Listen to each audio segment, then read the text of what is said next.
So I kind of did what you did. My first one would be sticking at 32. This one would be maybe going back a little bit. So it's Troy Franklin out of Oregon.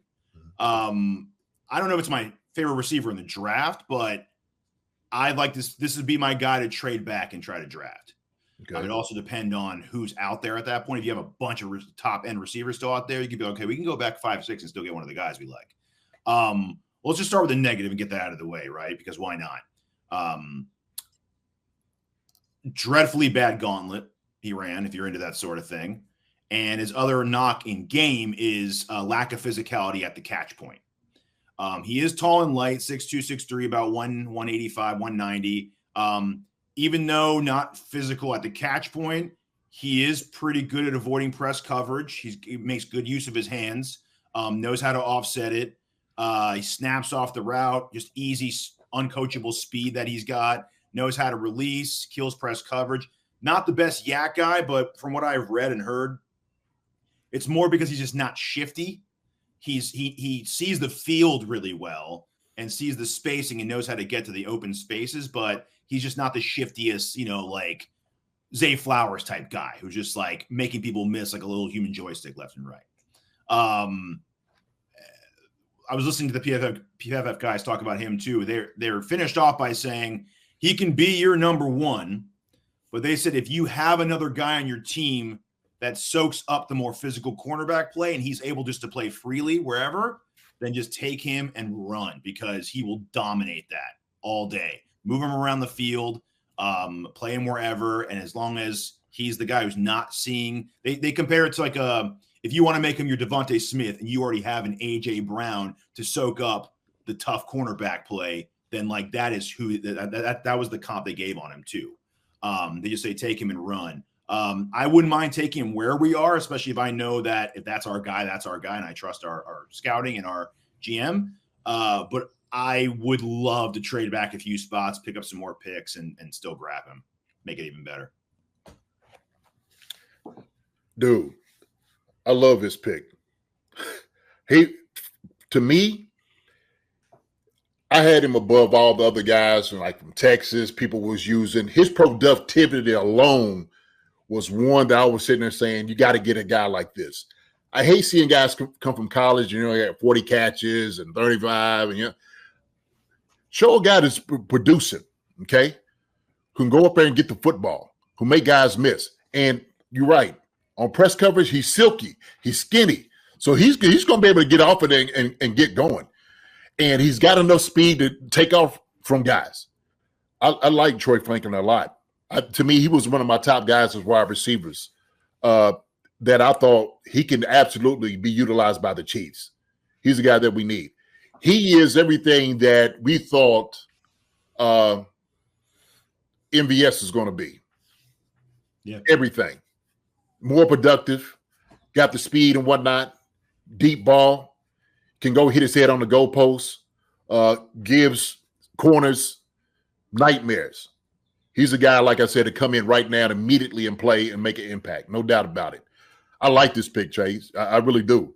So he was one of my guys that I was sitting there like, man, he keeps showing up for me. And so when I keep looking at wide receivers, yeah, some guys got good highlights. You see good highlights. Guys catching the football. Well, you only got 39 catches.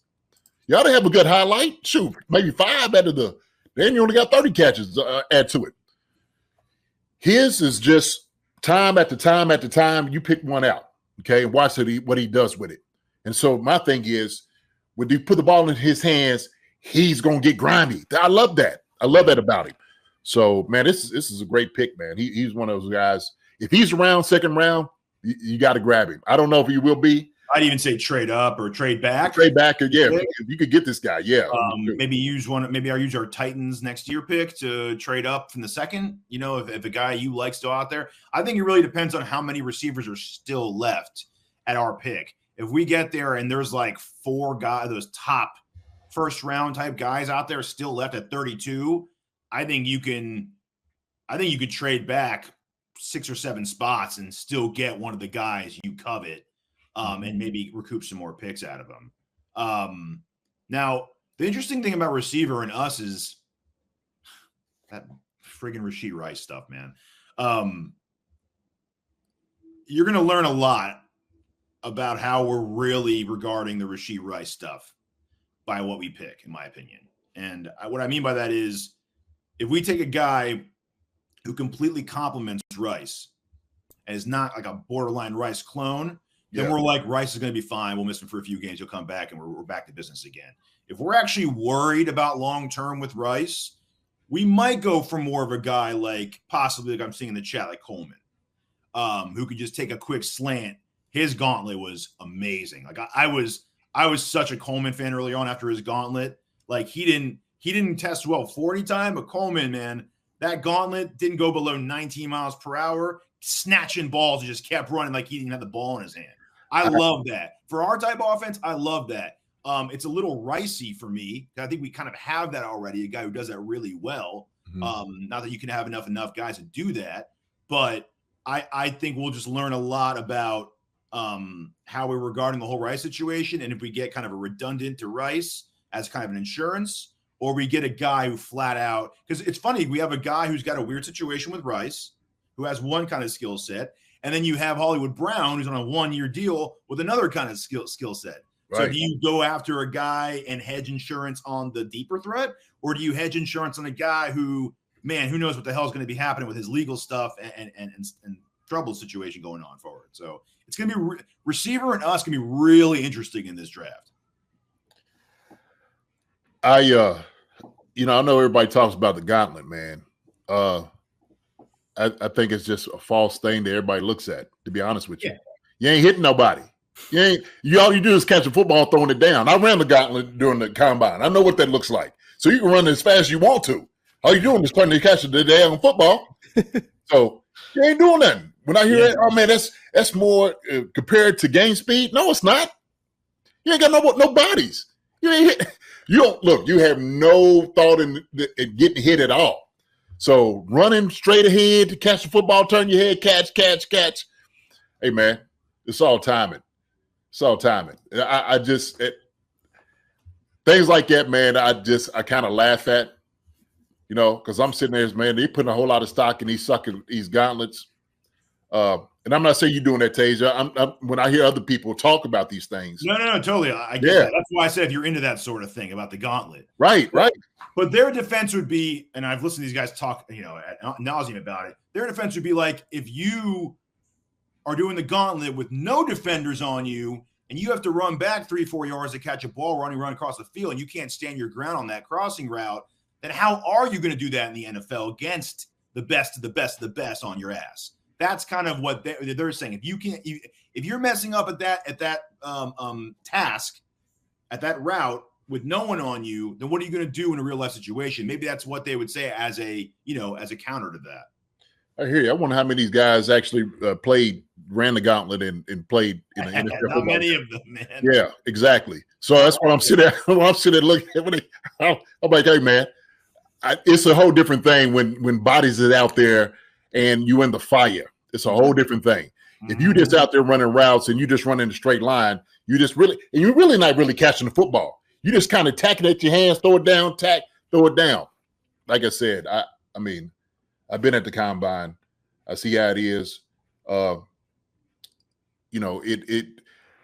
Coaches say all the time, look like Tarzan, play like Jane. So I can look good without pads and stuff on. He can be the most athletic guy. But that's why I like Coleman. I like Coleman, Keon. So, but like when I'm saying I'm looking at production, Troy Flankin, 81, 2023, 61 the year before that, 18 the year before that, right? Averaging 17 yards a catch. He had 1,300 yards, over 1,400 yards, 14 touchdowns. I will say too, the guy on the PFF, they said that Franklin's in-game metrics are like through the roof. Like if you love metrics of in-game, stats, in-game, they say Franklin's is like a dream metric guy for in-game grading. Yeah. Yeah. So I like it production, man. I like it production.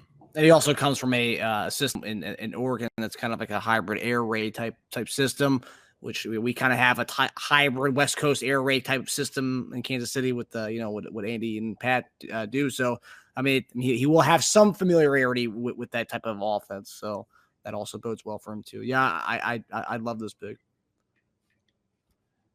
All right, JD. Oh, and also they did ask Andy about Rashee Rice today. He said he's not going to comment on it. They're going to let law enforcement do their thing, and he's not going to comment on it. But he said he has spoken to him.